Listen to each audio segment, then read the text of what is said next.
নমস্কার, শুভ শারদীয়া সবাইকে। আজ হয়েছে নবমী, আর মাত্র একটা দিন মা চলে যাবে। তো সকালে উঠেই রেডি হয়ে আমি এসে পড়েছি এখানে। আগে আমরা এখানেই থাকতাম ভাড়া, তো এখানে আমার ফ্রেন্ড ওরা থাকে। তো ফার্স্টে ওদের ঘরে গিয়ে পোলাও খেলাম প্রসাদ।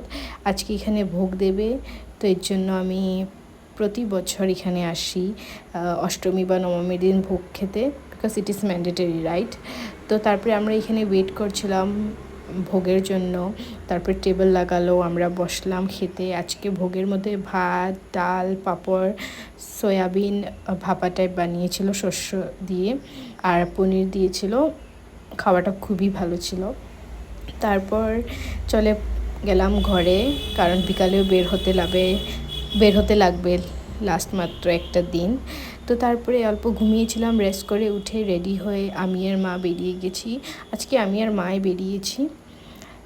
আমাদের ঘরের সামনেই একটা পুজো হয়, একটা ছেলে এখানে স্বপ্ন দেখেছিল, তারপর থেকে এখানে প্রতি বছর পুজো দেয়। তো তারপরে যেহেতু আজকে নবমী দিন, লাস্ট একটা দিন, তো সবাই তো লাস্টের দিনে সবাই বেরিয়ে আসে, আর ভিড়টা তো বহুত ভীষণ থাকে। এখানে একটা প্যান্ডেলে গেছিলাম, ওইখানে প্রসাদ দিচ্ছিল, আমি আর মা প্রসাদ খেলাম। তারপর ফিরে যাওয়ার সময় দেখলাম যা ভিড়।